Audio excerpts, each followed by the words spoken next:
Bugün sizə bəşəriyyətin tarixində mühüm əhəmiyyətə malik bir davranışdan və həmin bu davranış sahibinin özündən danışmaq istəyirəm. Bəşər tarixində mühüm əhəmiyyət ifadəsinin şişirtmə olduğunu fikirləşməyin. Qətiyyən. Dinlədikcə özünüz də buna şahid olacaqsınız. Üstəlik dünyada bu cür insanların çox olmasını istəyəcəksiniz. Xüsusən də bu dövrlərdə. Yer kürəsi üçün çox vacib və böyük bir addımı atdığına baxmayaraq, onu dünyanın heç yerində yaxşı tanımırlar. Hətta çox az tanıyırlar. Britaniyalı müəllif, bloger Stella Kleineman onun haqqında haqlı olaraq yazırdı.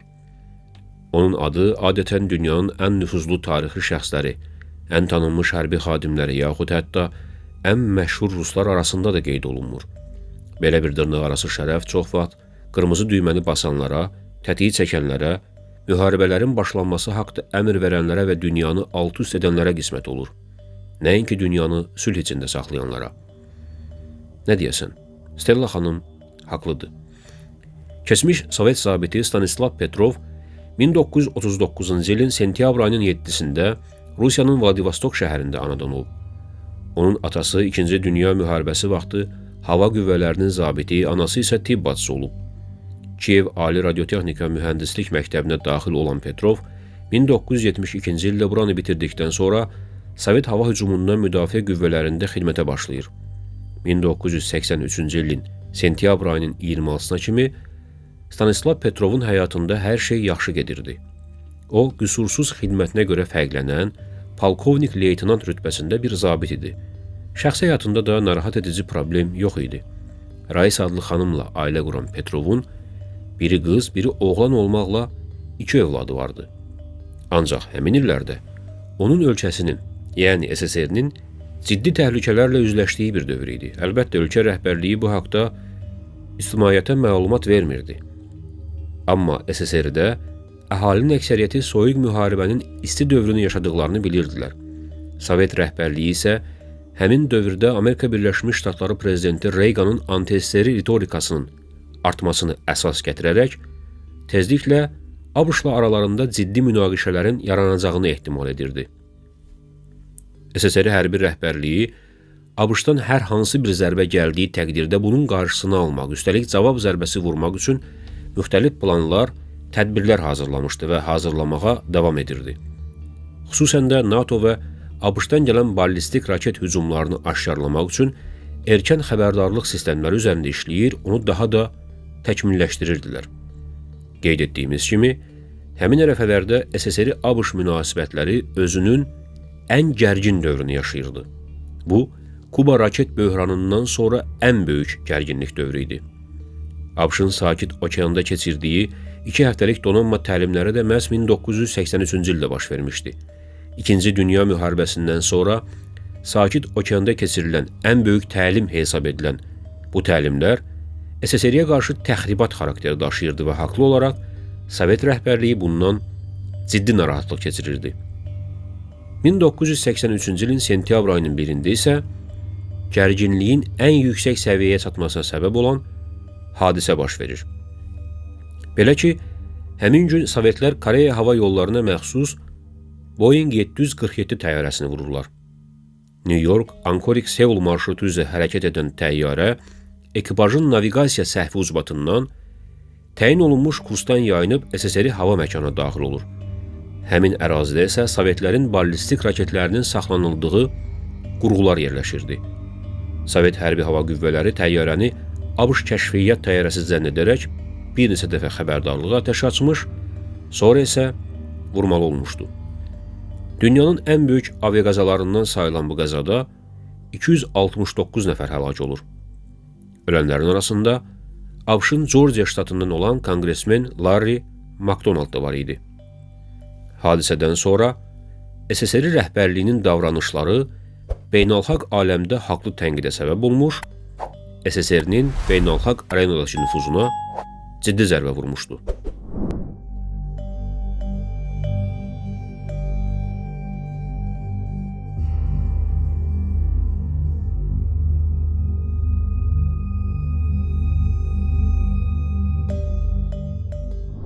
Yəqin bütün bu hadisələrin ard-arda baş verdiyi vəziyyətdə SSR-ABŞ münasibətlərinin necə bir gərginlikdə olduğunu az da olsa təsəvvür edə bilirsiniz.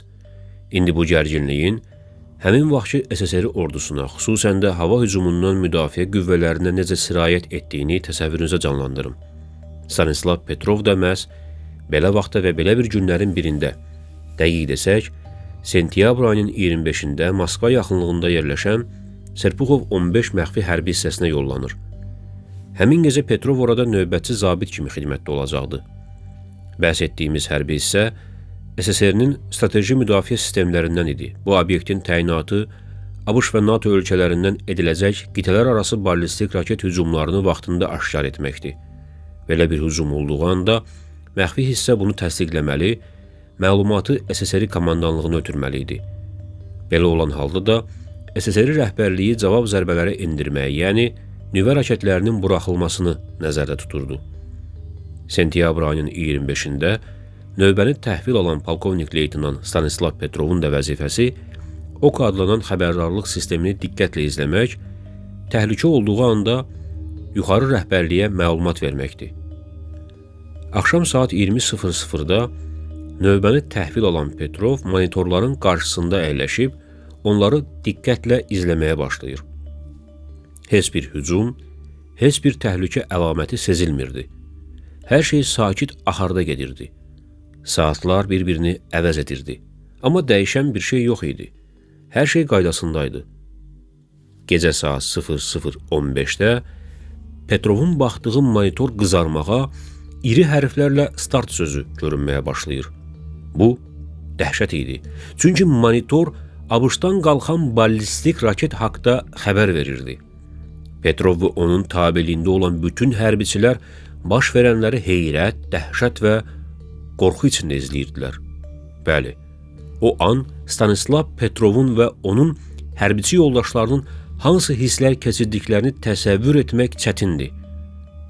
Çox güman, heç kim onların yerində olmaq istəməzdi. Çünki sənin ölkənə nüvə raketi atılır və sən də bunu anında rəhbərliyə xəbər verməlisən. Hərbi rəhbərlik də bunu ölkənin siyasi rəhbərliyi ilə sürətlə dəyərləndirib qərar verməlidir. Qərar isə şəksiz buna nüvə zərbəsi ilə cavab vermək idi. Bu da 3-cü Dünya müharibəsinin başlanması, bəşəriyyətin apokalipsisi demək olacaqdı. Biz növbətçi Stanislav Petrov üçün hər bir saniyənin necə ötdüyünü təsəvvür etməkdə belə çətinlik çəkərkən, polkovnik leytenant monitorda 2-ci raketin buraxıldığını görür. Az keçmiş 3-cü, 4-cü, 5-ci raketin buraxılması qeydə alınır. Amma Petrov qərar verməyə tələsmir. Halbuki onun vəzifəsi telefon dəstəyini götürüb hərbi komandanlığı bu hücumlar haqda məlumatlandırmaq idi. O isə bunu etmir. Sonralar Petrov bunu belə xatırlayacaqdı. O an elə bil qaynar tavanın üstündə oturmuşdum. Petrovun gözləməsinə səbəb vardı. O bu sahənin mütəxəssislərindən olduğu üçün təcrübələrinə əsaslanıb kompüterlərin səhv edəcəyini fikirləşirdi. Həm də belə hesab edirdi ki, Amerika Birləşmiş Ştatları nüvə müharibəsi başlatsa, bunu cəmi 5 raketlə deyil, çoxlu raketlərlə həyata keçirər. Petrov rəhbərliyə məlumat verir, amma yanlış siqnalların olması haqda məlumat. Hadisə yerinə gələn komandanlıq əvvəlcə Petrovu düzgün qərar verdiyinə, ölkəni xilas etdiyinə görə tərifləyir, ona orden verəcəklərini deyirlər. Amma sonra vəziyyət dəyişir. SSR rəhbərliyi hadisəni araşdırarkən başa düşür ki, sistemdə olan bu səhvə məhz rəhbərlik məhsuldur. Xatırladaq ki, həmin vaxt ABŞ ərazisində gündüz idi və peyklər buludlarda əks olunan parıltılı günəş şüalarını nüvə raket hücumu kimi qeydə almışdı. Bu, rüsvayçı bir səhv idi. Petrovun haqlı olaraq mükafatlandırılması, rəhbərliyin bu səhvi etiraf etməsi demək idi. SSR rəhbərliyi isə qətiyyən buna getmək fikrində deyildi. Çünki bu bir sıra rəhbər şəxslərin cəzalanmasını aparıb çıxardırdı. Əvəzində cəzalanacaq başqa şəxs var idi. Stanislav Petrov. Petrovun öz sözləri ilə desək, SSR-də rəhbərlik heç vaxt tabeliyində olanların onlardan ağıllı olduqlarını bəyənmir, qəbul etmirdi. Rəhbərlik ona töhmət verərək aşağı vəzifəyə təyin edir. Bir müddətdən sonra Petrov səhhətinə görə təqaüdə çıxır. Baş verən bu hadisə haqda isə ictimaiyyət yalnız SSR dağılandan sonra xəbər tutur. 1990-cı illərdə keçmiş SSR-nin artilleriya qoşunlarının general polkovniki, raket və kosmik hücumlardan müdafiə qoşunlarının komandanı Yuri Vatinsev bu haqda mətbuatda danışdıqdan və yazdıqdan sonra insanlar Stanislav Petrov haqda məlumat almış olurlar. Həmin vaxtlar Petrov Moskvadan bir qədər aralıda yerləşən Pryazno şəhərində yaşayırdı. Petrovun dünyada tanınması Rusiyalı jurnalistlərin yox, qərbli jurnalistlərin xidmətidir. Məhz onların sayəsində Petrov dünya ictimaiyyətinə təqdim olunur. Qərbdə onu yer kürəsinin mələyi adlandırır, bir sıra mükafatlara layiq görürlər. Amma Petrov yaşadığı ölkədə Rusiyada heç vaxt layiq olduğu dəyəri görmür. Hətta onun ölümündən də birinci olaraq Almaniyada yaşayan tanışı Karl Schumacher xəbər tutur. O 2017-ci il sentyabrın 7-sində ad gününü təbrik etmək üçün Petrova zəng edir. Bu vaxt onun oğlundan Stanislav Petrovun may ayında vəfat etdiyini öyrənir. Schumacher xəbəri Almaniyanın Vats qəzeti vasitəsilə ictimaiyyətə bildirir. Rusiyalı jurnalistlər isə ancaq bundan sonra belə demək mümkünsə ayılır və Petrovun vəfatı haqda bir-iki kiçik məlumat dərc edirlər. Görəsən, həmin 26 sentyabr gecəsi Petrovun yerində kimsə olmaq istəyərdimi? Bəlkə də hə, amma o da Petrov kimi hərəkət edə davrana bilərdimi? Bax, bu suala cavab vermək çox çətindir. Həmişə təvazökarlığı ilə fərqlənən Petrov isə deyirdi: ən kiçik səhv nəhəng nəticələrə gətirib çıxara bilər. Təəssüf ki, bu hələ də dəyişməyib. Nobel sülh mükafatı laureatı, nüvə silahlarının qadağan edən müqavilənin tərtib olunmasında mühüm rol oynayan Beatrix Finn Petrov haqqında danışanda demişdi: Stanislav Petrov heç birimizin qarşı-qarşıya qalmaq istəmədiyi bir vəziyyətlə üzləşmişdi və həmin anlarda o, insan irqini, bizi xilas etməyi seçdi. Heç bir insan və heç bir ölkə bizim həyatımız, gələcək nəsillərin həyatı üzərində nəzarətə sahib olmamalıdır. Biz insanlığı, bəşəriyyəti qorumaq üçün yalnız şanslardan və qəhrəmanlardan asılı olmamalıyıq. Nüvə silahlarının qadağan olunması haqqında müqavilə bütün insanlar və rəhbərlər üçün nüvə silahları yerinə insanlığı seçmək, bu silahları qadağan etmək və birdəfəlik ləğv etmək fürsəti təqdim edir. Seçim ya bizim sonumuzdur, ya da nüvə silahlarının sonu.